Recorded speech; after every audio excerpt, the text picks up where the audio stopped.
Good morning, everybody. I am so sorry that it is later than it normally is. Um, I've been in the office. Time got away from me. And then I thought, April Fools. You guys thought I wasn't going to do a devotion? So, haha. No, I'm just kidding. Honestly, just got into some meetings and some conversations. Then I started getting text from you all saying, hey, what are you doing? Where are we at? And so I'm so glad to have you guys, and now you're all here. And so no, I'm pumped. Obviously it's Easter weekend. Last night was fantastic, getting together with a lot of people here at the church and enjoying the service. And then hearing RT, like if you were here, I know we don't live stream Wednesday nights, but if you were here, so it was like a family style Wednesday night service, and it was fun. So RT brought all the other kids up on the stage, and then he told them that sometimes you have to break rules. I'm like, I'm so glad that my oldest just missed the cutoff and was downstairs, not hearing Pastor RT tell them sometimes you just got to break rules. But anyway, he was telling the story of the friends who took their friend to Jesus to be healed, the lame man, and they broke the roof and lowered him down. And so it was actually a great story and a great lesson and a great reminder, a great challenge to be those friends, to get in messy situations. But, it was funny because it dawned on him that his second point was it's sometimes okay to break rules, and he was trying to explain that to the kids, and it was a great time watching him do that. So that was last night. We have Good Friday service tomorrow at 7 p.m. Here at the church. We've got carpet going down, we've got cleaning happening, we got a lot of stuff going on. So just super pumped about all of the things happening around Villa. And so I wanted to read for you in Psalm 140, a reminder, and this is, I've had people ask me this a lot, and I've seen this question asked, and I've heard people talking about it, is how do I know, or in the experience, how do I experience God? How do I know that God is with me? How do I know that God is around? And most of the time I say you can watch what's going on in your life. You can see the different things, the amazing blessings that God has given you. But I want to share with you one of the main ways that you can know how to have an amazing time, an amazing relationship with God. Here's what it says in Psalm 140, verse 13. Surely the righteous shall give thanks to your name. The upright shall dwell in your presence. The upright should dwell in your presence. I am surprised that most of the time when someone comes up to me, or myself, I'm going to put myself, I am surprised that most of the times when I feel the furthest away from God, when I feel the most disconnected from God, when I look back at it, I have not spent time with Him. I've just not been in His presence. It says the upright shall be in His presence, shall dwell in your presence. A dwelling is a home. It's a place that you go to very often. It is a place that you consistently return. And it's saying the righteous, the upright, are going to dwell. They are going to consistently be around Him. And I hate to say it, but there's a lot of people, a lot of Christians who spend 5 to 10 minutes, maybe 25 if you're on these devotionals, right? And I'm not saying you guys are in this. I'm not pointing any of you guys out, but I'm saying some people do this. They'll take 5 to 10, maybe 25 minutes, and they say, that is my time with God. And then they wonder why they don't have a deep relationship with Him. I've wondered this. Like, there have been moments in my life where I feel the furthest away from God, and I feel like I'm just not connecting, things aren't working, things are struggling, things aren't going the way I want them to. And when I look, I realize that I have pulled myself away from dwelling in the presence of God. In any other relationship, we wouldn't even doubt this, like we wouldn't even question it. If I saw my wife for 30 minutes a day, even if it was the first 30 minutes of the day, But that is it. That is the only time I spent with my wife. There is no way that anybody would expect me to have a good relationship with her. If from 6 to 6:30, and I'll even go in with these people that are doing it for like an hour, right? If from 6 to 7 a.m. every morning I spent it with Anna, but from 7 a.m. till 5:59 a.m., go all the way around, I didn't do anything with her, I would not have a relationship with my wife. And yet, most of the time, I'm talking to me, not specifically talking to you. If you feel like you're being talked to, just listen. Most of the time, I find that that is the relationship that I want to have with God, and I question why I don't feel closer to Him. I question why I feel disconnected. I question why I don't feel His presence. I question why I don't feel His power. I question why I don't feel His peace. I question why I don't feel His comfort. And the answer is that I'm not dwelling in His presence. I'm not constantly being there.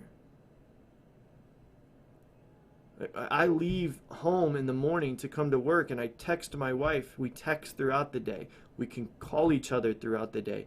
I come home after the hours of working, and I spend time with her, and I do things with her. I plan times, specific times, dates, and these types of things with her. Dedicated time to her so she knows she's important to me. So I'm living out what I'm saying with my words. I love her and I care for her, so I spend time with her. But how many times, and again, I'll say me, but I want you to listen if you feel like you're being talked to. How many times have I said I love God, but I missed my appointment that day? I said He's important, but I didn't take any time for Him. And it's easier and easier to do. It's easier and easier to do in your relationship. You don't spend that important weekend together, then the next weekend seems a little bit harder, and then you're almost like, yeah, but now we're gonna have to talk about the fact that we didn't spend time together, so I don't want to have that conversation, so I'm gonna spend less time together, and eventually what happens is we've drifted away, and then we no longer have a relationship. This is why I say when it comes to hard things, some of you have seen some of the hard things and stuff I posted, and all of us have them, right? I deal with them a little bit different, and I'm still trying to work through how I want to deal with some of those things. But when there comes hard days in my life, I share a little bit of those. I try to I'm not falling apart, but I try to share those with you to let you know, these are struggles that I'm having right now, and this is what I'm trying to do. I'm trying to go to the throne of God with them. So obviously I'm not going to promote all of the issues that I have, and I'm not going to say all of the things, because we all have them, right? And we all have problems, and I know that. If I have a problem with my wife, I'm probably not going to put on Facebook or social media. But if I don't go and talk to her about it, and I don't go and work with her about it, even if it's like, hey, I've got my feelings hurt, and she's going to explain that I was wrong, and I have to admit that maybe I did take it wrong, and I was a little emotional that day, or I wasn't seeing things clearly. But if I don't have those hard conversations with her, where she hurt my feelings, or I got upset, or this affected me, or this is a struggle I had, or I have to admit that I messed up, or I have to admit that I made a mistake. If I don't have those hard conversations with her, eventually I stop having any conversations with her. And when I stop having conversations with her, when I stop spending time with her, guess what? Eventually I will not have a relationship with her. And when I don't have a relationship with her, eventually I will walk away. And this is what we do in our Christian life. When we have a struggle, when I'm going through something and I'm saying, hey, God, I don't understand. Why is this still here? Why is this in my life? Why won't you take this away?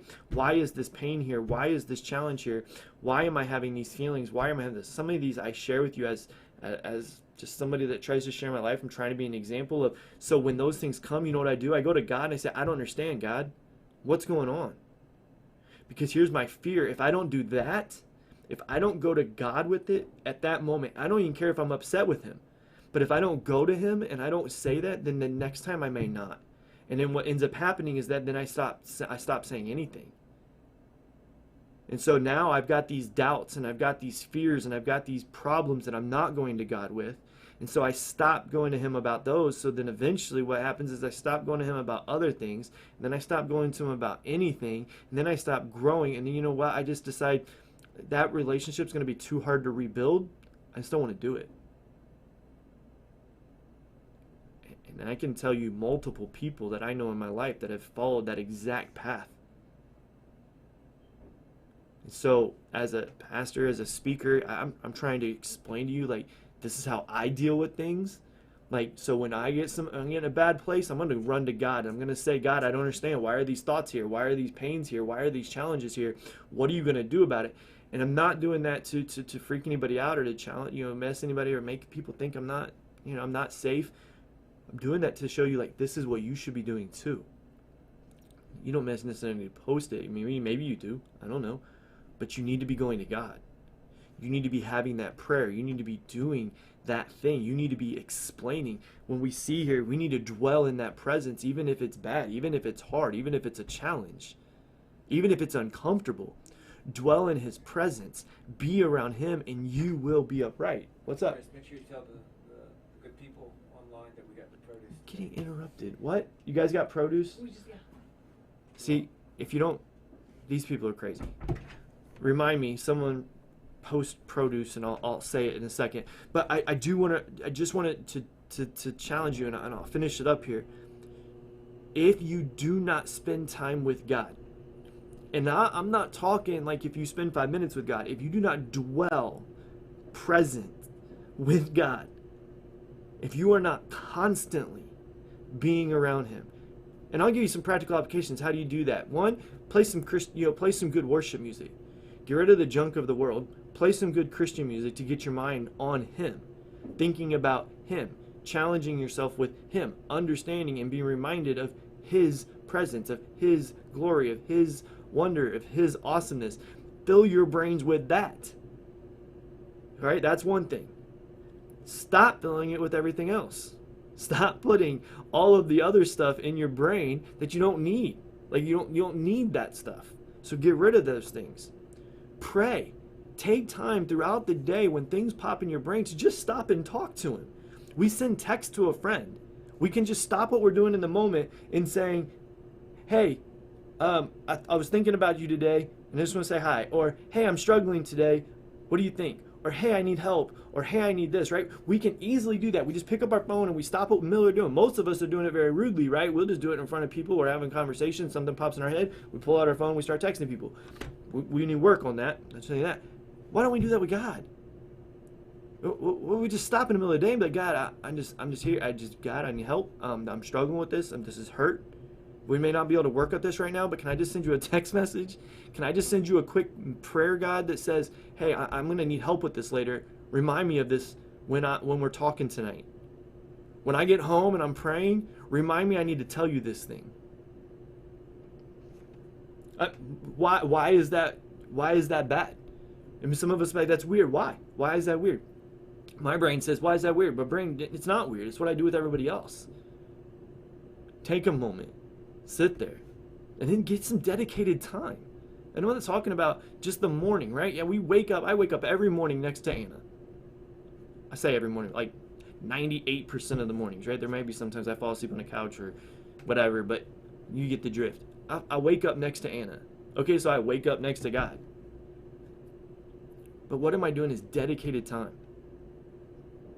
Like, are you setting apart, like, you know what? I want to take an hour, not in the morning when I'm trying to wake up and I'm rushing, not an hour when I'm trying to go to bed because I'm exhausted, but I'm going to take some time in the middle of the day just to spend time with God. I'm not saying you have to do it every day. I don't go on a date every day with my wife, but I do set up dates. I do set up specific times to give her attention and to focus purely on her. Why am I not doing the same thing with God? I should be dwelling present with God. I should be dwelling in his presence. I should be living with him, and that is how we stay upright and righteous. I could continue. I'm going to stop. Psalm 140, verse 13. Read it. You want to know how to know God, have God doing things in your life. You want to know, see God working. You want God's peace. You want God's comfort. You want God's wisdom. Dwell in his presence. It's simple. And I'm not trying to berate or belittle any aspect. Get in his presence, right? Touch the hem of his garment. Be there. And you will see those things happening. That is how you grow it. So, Psalm 140, Psalm 140, verse 13. All right, so let's say good morning to everybody. Good morning, Renee. So happy to have you, Mother. James, good morning. Cindy, good morning to you. Judy Marsh, good morning. Shirley Bikeman, good morning. Kathy Whitney, good morning. Loving every good thing I'm hearing from you. Zara Mallory, good morning. George, good morning. Martha Stratton, good morning. And she also says good morning again, Villa family. So she gave you 2 good mornings. That's awesome. And then Jennifer Locker, good morning. Hey, Jen, how you glad you're joining us. James, I need a lock. I do. I'm gonna put a lock on that door. Someone want to come and put a lock on this door? And put like a big live thing on the outside. I'll just flip it on. People will leave me alone. I'm just kidding. So produce, yeah. Thank you for putting that.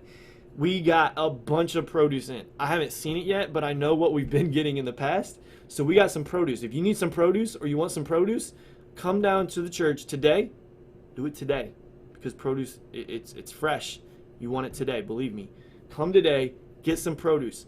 I'm guessing I will send a picture and put it on the Facebook and Instagram. I'm telling you, we probably got some peppers, we got some potatoes, we got some tomatoes, we got some onions, we probably got some fruit. Last time we had bananas and apples. We had carrots, we had lots of carrots, we have some cabbage.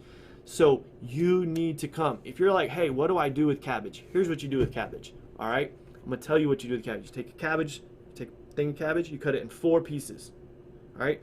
Down the middle again, you get 4 pieces.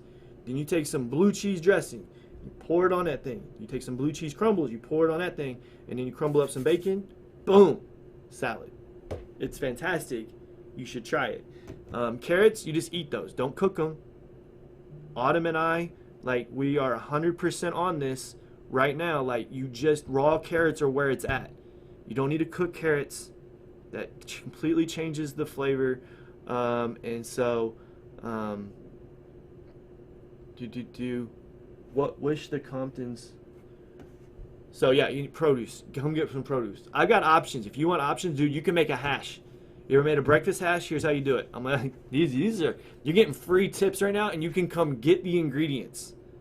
I really hope there's all these ingredients in there, but they should be. You want to know how to do a hash? So you take the potato, you take 2 potatoes, you cut them up, dice them up, small quarters. All right, dice them up. You get some bacon. I know I'm a bacon guy, but you get some bacon. You cook the bacon. Just cut it, dice up the bacon in small pieces. Put it in your skillet. Let that cook. Leave the grease in there. You need that. Put your potatoes in there after you cut them up. Cut up some onion. Cut up some peppers. Put that in there. Skew around. Let that saute. You're just letting it work. All right. You just medium high heat on your saute. If you have a cast iron skillet, it's fantastic. If you have a Ninja Foodi, you can use that. Do all these things. You just stir that up. Put a little bit of paprika in there, a little bit of garlic, You know, you can use garlic salt if you want, or garlic powder, or fresh garlic. If you want to use fresh garlic, you can use minced garlic. If you want to use some minced, use a little bit of garlic in there. If you didn't use garlic salt, if you use garlic salt, don't add any more salt. If you didn't use garlic salt, a little bit of salt, a little bit of pepper. I'm telling you, and then you get all that done, crack an egg, do a fried egg over easy, put that on top of that hash. I'm telling you, you're killing it. That's an amazing breakfast. You can ask Anna. She's not on here. Oh, she is on here.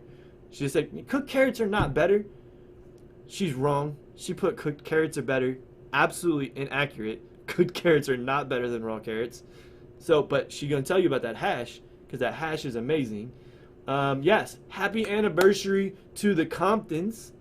Everybody can say happy birthday or happy anniversary. No, say happy birthday. Happy anniversary to John and Laura. Amazing couple. I love them. They pour into my life. They're huge impacts in my life. I love walking alongside them. They work in the youth group with us. They're teaching me. I'm learning.